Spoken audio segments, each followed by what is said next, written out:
Salve, salve galera! Tudo tranquilo com vocês? Bom, hoje nós estudaremos o início da eletrodinâmica, tá bom? E para brilhantar aqui a nossa aula, quem acabou de chegar aqui, ó. Ó quem acabou de chegar aqui, ó. O querido Bud, dá tchau pra galera, Bud. Tchau! Beleza. Bom, esse conteúdo ele está na sua apostila número 13. A página que ele se encontra é a página 138. Tá? Vamos lá. Bom, primeira coisa que eu gostaria de recordar com você. Quando a gente fala de material bom condutor, é aquele que apresenta muitos portadores de carga elétrica livres. Dersim, o que é portador de carga elétrica? É quem tem essa propriedade. São eles elétrons, íons, positivos e negativos. Tá bom? O Dersim, por que você não falou prótons? É que o próton ele não tem tanta mobilidade assim. Tá bom?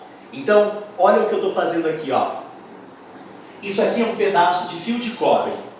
Fio de cobre é um material metálico. Os metais são bons condutores. O que isso quer dizer? Que eles apresentam muitos elétrons livres e esses elétrons têm grande mobilidade. Tá bom? Se eu pegar um fio de cobre isolado, os seus elétrons ficam em movimento caótico, do jeito que está aqui. Beleza? Anota isso. Nos condutores metálicos, os portadores de carga são os elétrons. Aí eu vou fazer o seguinte. Eu vou pegar uma bateria de carro e vou ligar um fiozinho aqui assim e um outro fiozinho aqui assim, ó. Beleza. Quando eu faço isso, eu estabeleço ao longo de todo o meu circuito, quase que instantaneamente, um campo elétrico. Lembra lá da matéria do nosso querido JG? Não lembra muito bem? Vou recordar aqui, rapidinho, ó. Rapidinho aqui, ó. Você viu que isso aqui é o polo positivo da minha bateria? Os elétrons não têm carga negativa? Menos com mais, opa, atração. Então o polo negativo repele os elétrons e o polo positivo atrai os elétrons. Você viu que agora eu tenho um movimento de uma certa forma ordenado de carga elétrica? A esse movimento ordenado de carga elétrica chamamos de corrente elétrica. É como se fosse um rio. A água caminha em um sentido preferencial. É uma corrente de água, é uma correnteza. Aqui são os elétrons que caminham em um sentido preferencial. Por isso que é chamado corrente elétrica. Tá bom? Agora vamos fazer o seguinte. A corrente elétrica, ela flui aqui no condutor para a tua esquerda. Assim. Ótimo. Bom, uma coisa que é importante a gente lembrar é o seguinte. Para que a gente possa determinar a intensidade da corrente elétrica, a gente tem que fazer a seguinte continha, ó. O que representa a corrente elétrica para a gente, galera? Ó, imagina uma seção reta aqui nesse fio, ó, assim. A corrente elétrica ela vai representar para a gente a quantidade de carga que está passando por aqui em um determinado intervalo de tempo. Tá bom? A formulinha para você calcular a intensidade da corrente é o módulo que vem. Por enquanto eu só quero que você entenda o que é a corrente elétrica. Tá bom? Movimento ordenado de elétrons. Movimento ordenado de elétrons. Beleza? Você lembra como que calcula a quantidade de carga? A quantidade de carga você calcula através do Quiné. Ótimo. Agora eu vou fazer o seguinte, GT. Você sabia que condutor pode estar no estado líquido? Sério, sim. Sério. Por exemplo, ó. Imagina que eu peguei aqui, ó, a Tupperware da minha esposa, tá bom? Enchi d'água. E peguei sal de cozinha, joguei lá, ó. Joguei lá dentro. Tá bom? Olha o que vai acontecer, gente. Vai acontecer o seguinte. Quando eu coloco o NaCl na água, ele vai ser quebrado em Na+Cl-, Na+Cl-. O Dersim, então vai ter carguinha, vai ter íons positivos e negativos? Vai. Aí pego uma plaquinha metálica chamada eletrodo, conecto ela aqui dentro da água e ligo naquela mesma bateria de antes. A mesma coisa eu faço do outro lado, pego um outro eletrodo, ligo lá na minha vasilha com água e ligo aqui no polo negativo.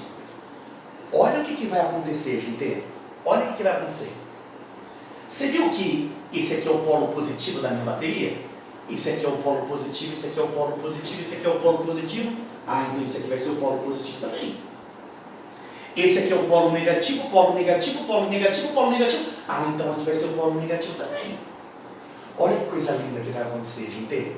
Ó, mais com menos,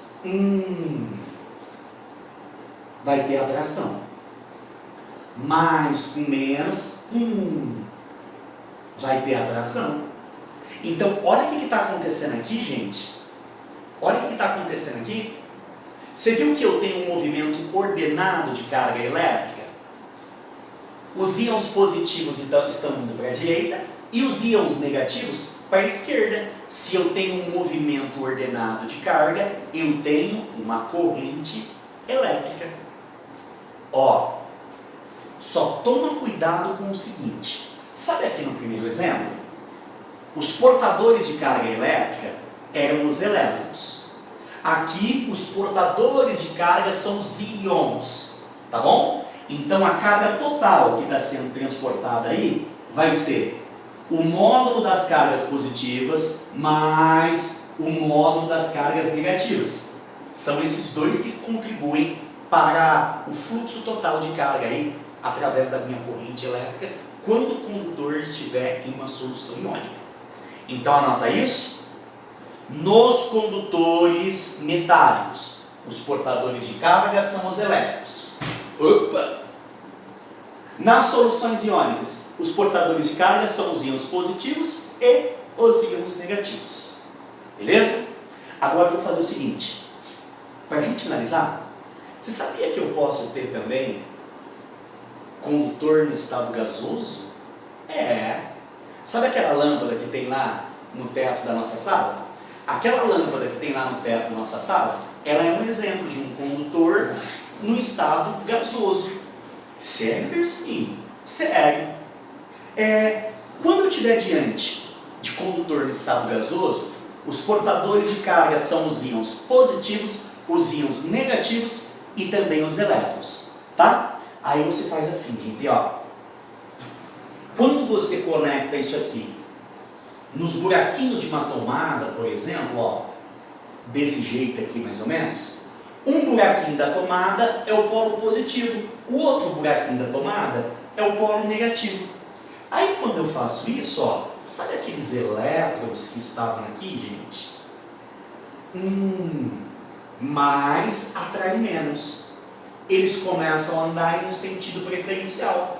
Se eu tenho um movimento ordenado de elétrons, eu tenho uma corrente elétrica.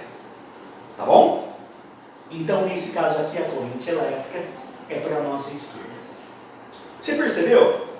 Nos 3 exemplos que eu citei para você, para que existisse corrente elétrica, é fundamental a gente ligar no polo positivo e no polo negativo. Ligar num polo positivo e ligar num polo negativo é a mesma coisa que estabelecer um campo elétrico ao longo do fio. E é isso que faz os elétrons fluírem, os elétrons andarem. Então, para que exista a corrente elétrica, tem que ter um polo positivo, tem que ter um polo negativo. Ok? Beleza? Mas estava muito fácil, né? Estava muito fácil. Aula teórica, praticamente não tem fórmula nenhuma. Só que aconteceu uma coisa. Hoje a gente sabe que os portadores de carga nos metais são os elétrons. Antigamente, sabe o que o povo achava? Antigamente o povo achava que quem eram os portadores de carga eram os prótons. Hoje a gente sabe que os prótons são rigidamente fixos no núcleo atômico, mas antes a galera não sabia. A galera achava que quem andava eram os prótons. E muitas leis físicas foram postuladas pensando de maneira errada, vamos dizer assim.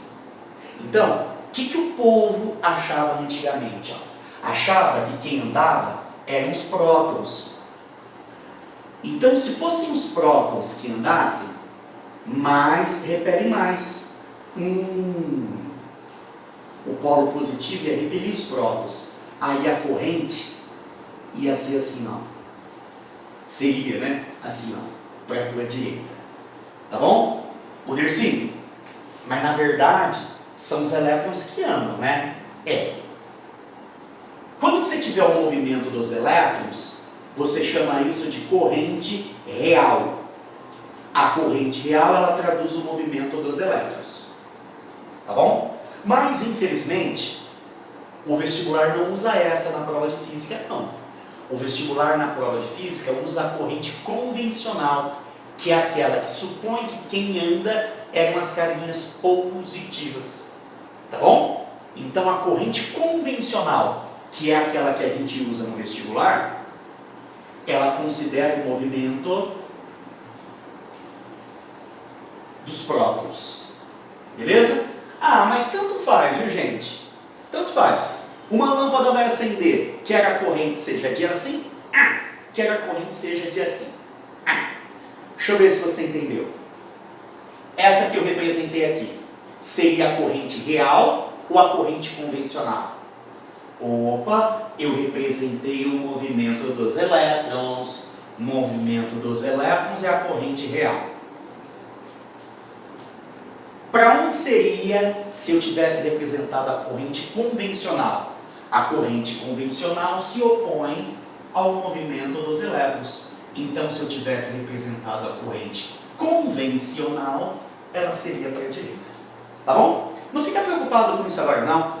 O que eu quero que você aprenda é que corrente elétrica é o movimento ordenado dos elétrons. Pronto, é isso. Para que ela surja, tem que ter campo elétrico. Em outras palavras, tem que ter um polo positivo e um polo negativo. Bons estudos para vocês.